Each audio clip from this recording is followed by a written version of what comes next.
기도하겠습니다. 하나님 아버지, 이 아침에도 하나님 앞에 무릎을 꿇고 하나님을 예배하며 또 하나님의 말씀에 귀를 기울이게 하심을 감사합니다. 이 아침에 저들의 귀를 열어주셔서 세상의 수많은 소리 속에 하나님의 소리를 들려지는 은혜가 다시 한번 허락되게 도와주시고, 세상의 소리를 따라 움직이는 삶이 아니라 하나님 말씀을 따라 세상을 살아가는 저희가 될 수 있도록 은혜와 결단을 허락해 주시옵소서. 엎드려 간구하는 교우들의 간절한 간구가 하나님의 긍휼을 입는 시간 되도록 축복해 주시옵소서. 예수님 이름으로 감사하며 기도하옵나이다. 아멘. 시편 29편 1절부터 11절까지 천천히 합독하도록 하겠습니다. 너희 권능 있는 자들아, 영광과 능력을 여호와께 돌리고 돌릴지어다. 여호와께 그의 이름에 합당한 영광을 돌리며 거룩한 옷을 입고 여호와께 예배할지어다. 여호와의 소리가 물 위에 있도다. 여호와의 영광의 하나님이 우레소리를 내시니 여호와는 많은 물 위에 계시도다. 여호와의 소리가 힘 있으며 여호와의 소리가 위엄차도다. 여호와의 소리가 백향목을 꺾으시며 여호와께서 레바논 백향목을 꺾어 부수시는도다. 그 나무를 송아지같이 뛰게 하심이여 레바논과 시련으로 들송아지같이 뛰게 하시도다. 여호와의 소리가 화염을 가르시도다. 여호와의 소리가 광야를 진동하시며 여호와께서 가데스 광야를 진동시키시도다. 여호와의 소리가 암사슴을 낙태하게 하시고 살림을 맑게 벗기시니 그의 성전에서 그의 모든 것들이 말하기를 영광이라 하도다. 여호와께서 홍수 때에 좌정하셨음이여 여호와께서 영원하도록 왕으로 좌정하시도다. 여호와께서 자기 백성에게 힘을 주심이여 여호와께서 자기 백성에게 평강의 복을 주시리로다. 아멘. 시편 29편은 하나님의 영광과 능력을 찬양하고 예배하는 다윗의 예배시입니다. 다윗은 11절에서 여호와 하나님께서 자기 백성에게 힘을 주시고 평강의 복을 주신다고 선언합니다. 우리 하나님께서는 자기 백성에게 힘을 주시고 평강을 주십니다. 그런데 오늘 본문에서 하나님이 힘과 평강을 주시는 자기 백성이 누구이냐 하는 거예요. 1절, 2절을 보면 하나님께 예배하는 백성입니다. 하나님께서는 자기에게 예배하는 백성에게 힘과 평강의 복을 주십니다. 그러므로 우리가 하나님이 주시는 힘과 평강의 복을 얻으려면 하나님이 기뻐하시는 참된 예배자가 되어야 합니다. 그렇다면 오늘 본문에서 이 다윗이 찬양하는, 다윗이 말씀하는 하나님께서 힘과 평강을 주시는 참된 예배가 어떤 예배인가 하는 것입니다.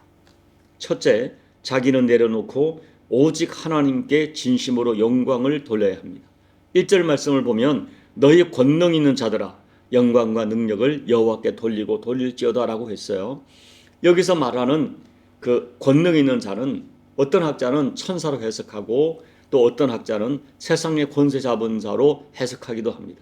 또 어떤 학자는 그냥 예수님, 하나님을 믿는 백성들을 의미하기도 한다고 해요. 중요한 것은 어떤 존재이든 자기에게 작은 힘이 있고 권능이 있다고 생각하는 모든 존재들은 진정한 권세, 진정한 능력을 가진 하나님 앞에 자기를 내려놓고 오직 하나님께 집중하는 예배를 드려야 돼요. 예배에서 가장 중요한 것은 나는 완전히 내려놓고 하나님께만 집중하는 거예요. 여러분, 세상에서 사람들은 참 이상합니다. 조금만 권세를 가지고 조금만 성공했다고 생각하면 우쭐거리고 그리고 교만해져서 자기에게 영광을 돌리기 쉬워요.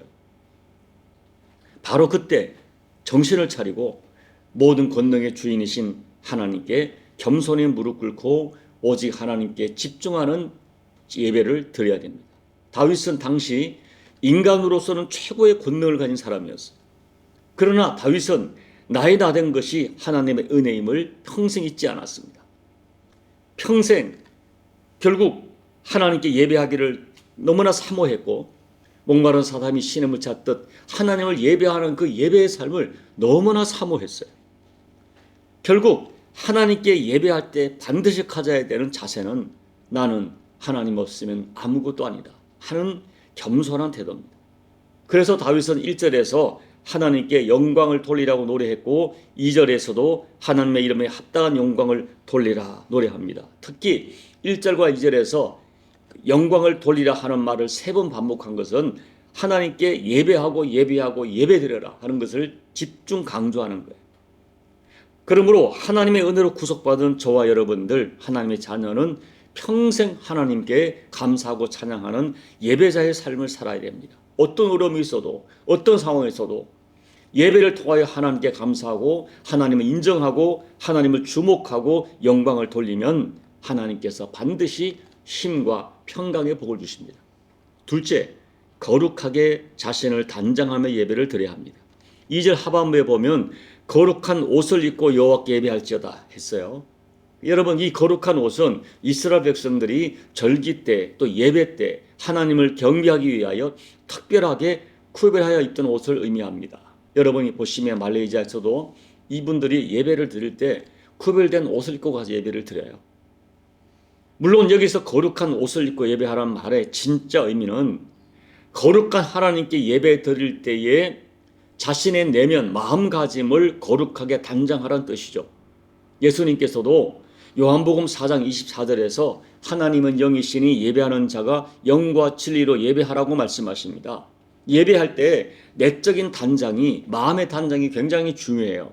그런데 여러분, 내면의 단장은 반드시 외면의 거룩한 단장으로 나타나게 되어 있습니다. 왜냐하면 이 외면이란 것은 내면을 담는 그릇이기 때문입니다.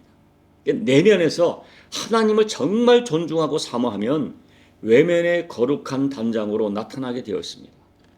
그러므로 예배를 위한 준비와 예배 자세가 굉장히 중요합니다. 예배 시간 지키기, 자리 정돈, 옷차림, 헌금 예물 준비, 이런 등등이 예배를 위한 준비는 여러분 가볍게 생각할 것이 아니에요. 우리는 세상에 높은 권세자를 만날 때는 엄청난 준비를 합니다. 옷도 마음도 두렵고 떨리는 마음으로 준비하죠. 여러분, 하나님 예배할 때 우리가 자주 드리는 예배이기 때문에 예배가 너무 가볍고 또 예배가 관습이 되고 습관이 돼서는 안 되는 것입니다. 매주일 최상의 예배를 드리도록 옷도 내기는 최상의 것으로 마음도 최상의 것으로 예배를 드리는 자세가 필요해요.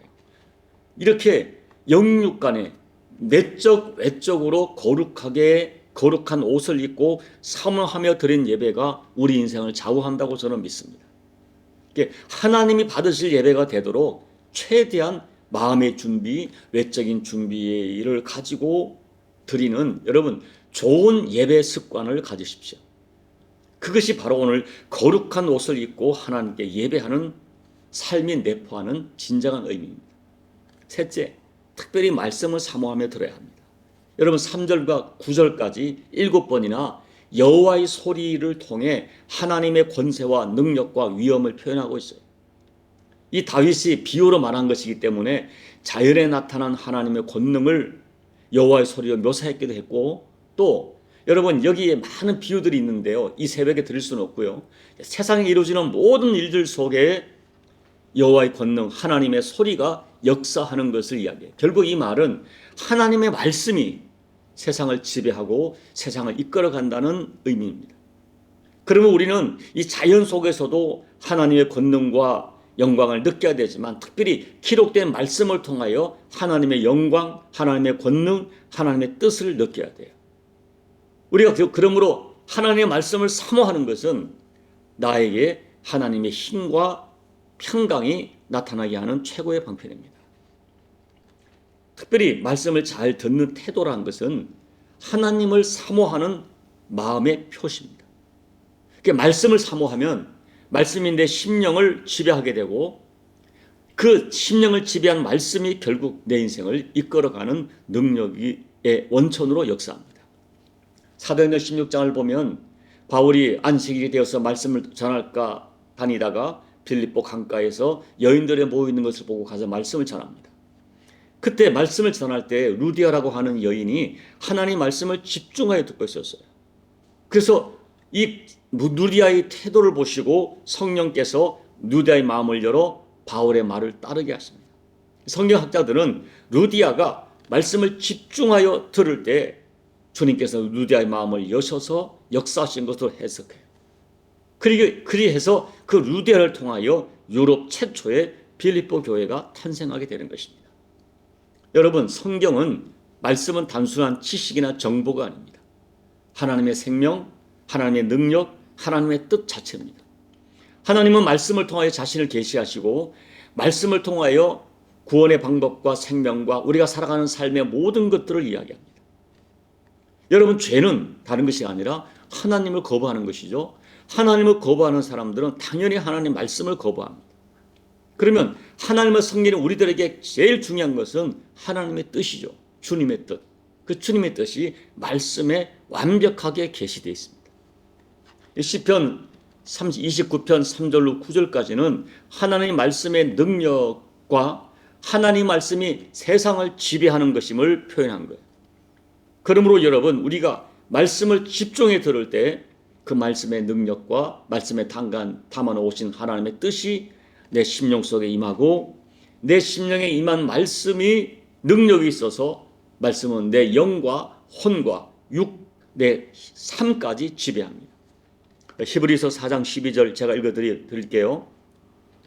하나님의 말씀은 살아있고 활력이 있어 좌우의 날선 어떤 것보다도 예리하여 혼과 영과 및 관절과 골수를 찔러 쪼개기까지 하며 또 마음의 생각과 뜻을 판단하나니.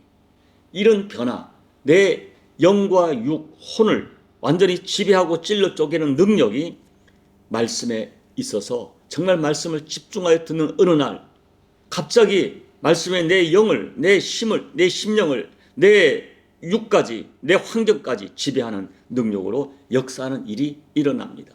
오늘 여기 11절에 있는 것처럼 하나님의 말씀이 힘과 능력이 되시는, 평강이 되시는 역사가 실제로 일어나는 것입니다. 이제 말씀을 정리합니다. 여러분, 세상에서 가장 복된 삶은 예배자의 삶입니다. 우리는 예배하는 것을 엄청난 복으로 확신해야 돼요. 왜냐하면 하나님은 우리를 예배하는 자로 창조하셨습니다. 시편 50편 5절에서는 성도가 누구냐? 하나님 말씀하기를 제사로 나와 언약한 자들이다. 예배로 나와 언약한 자들이다. 그러므로 구원받은 성도는 예배 드리지 않으면 살 수가 없어요. 여러분, 한 주, 두 주 예배 드려보지 예배를 안 드려보십시오. 견디지 못합니다. 내 속에 있는 내 영이 견디지 못해요. 그래서 이 구원받은 성도에게 예배는 무거운 짐이 아닙니다. 이게 감격스러운 특권이에요.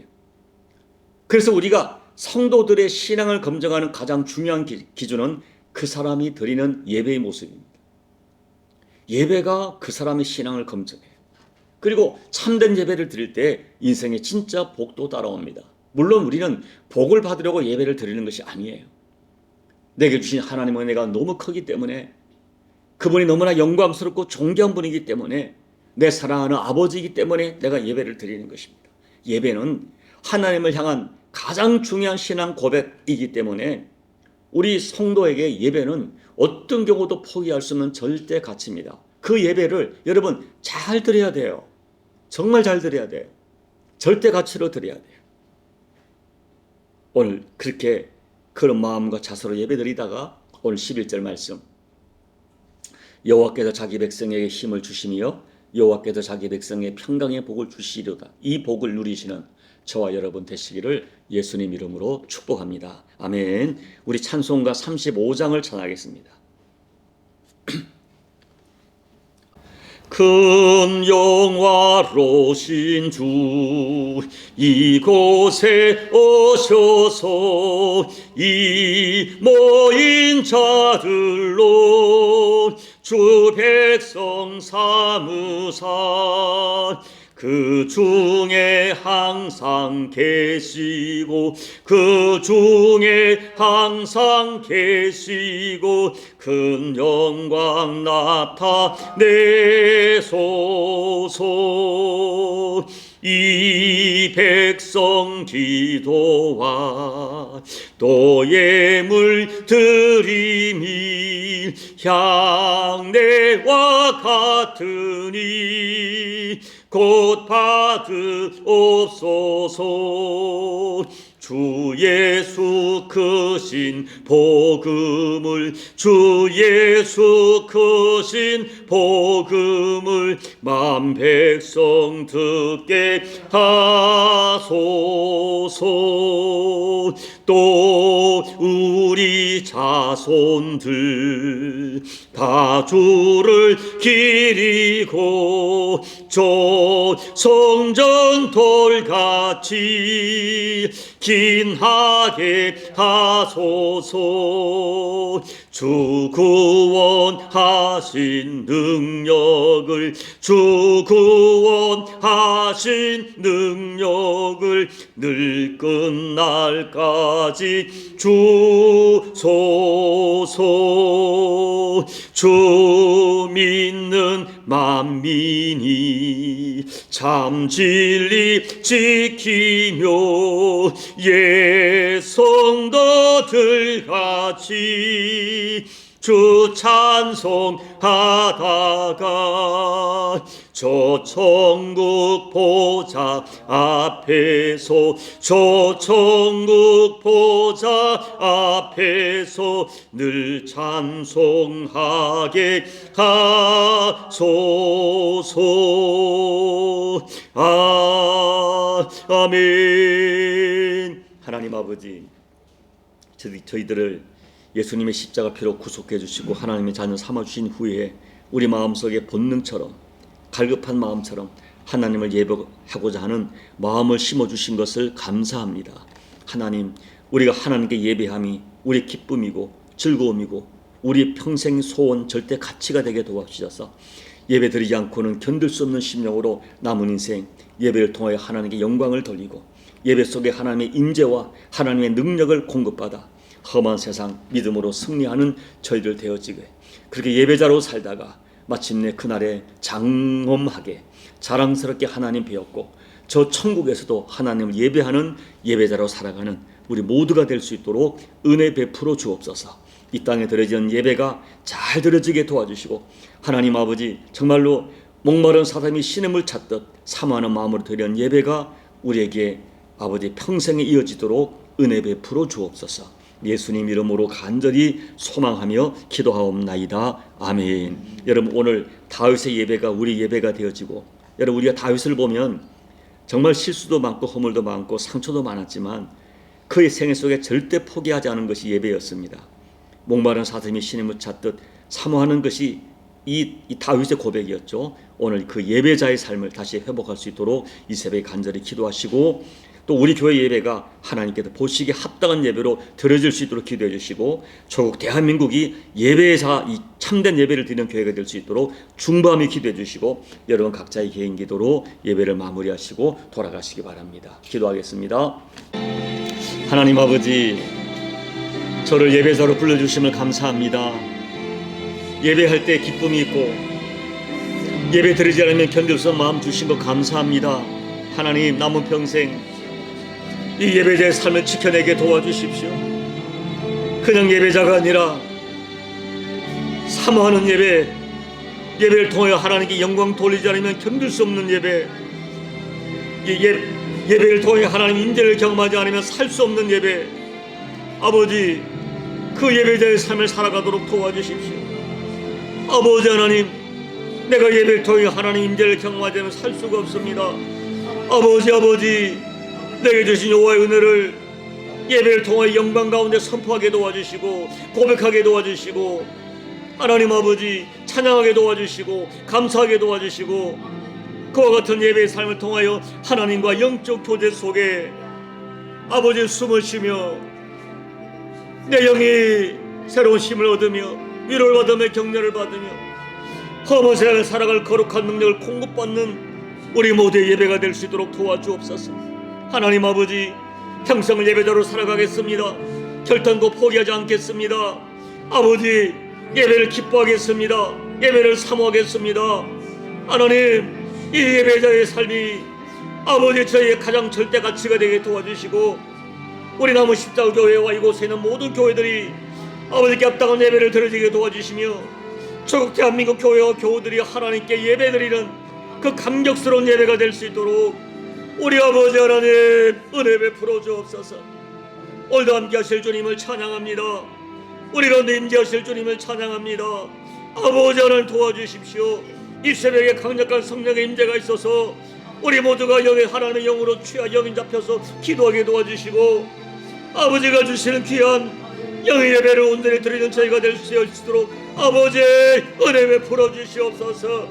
하나님, 아버지 하나님, 아버지 하나님, 아버지 하나님, 아버지 하나님, 주여 도와주시옵소서. 아버지 주님, 주님 은혜 베풀어 주시옵소서. 아버지 오늘도 함께 하시는 주님의 은혜가 있기를 원합니다. 사모하는 마음으로 예배하는 자들에게 성령 하나님 말씀해 주시고, 주의 음성이 들려지게 도와주시고, 아버지 하나님 다스림의 역사가 이 새벽에 있어서 이 새벽에 하나님의 세미하고 강력한 임재 속에 아버지의 음성이 임하며 주님의 임재가 임하는, 또 우리의 기도가 주께 드리는 영적 기도가 될 수 있도록 성령 하나님 우리의 기도를 도와주시옵소서. 이 하루도 주가 주신 능력으로 승리하게 도와주시옵소서. 아버지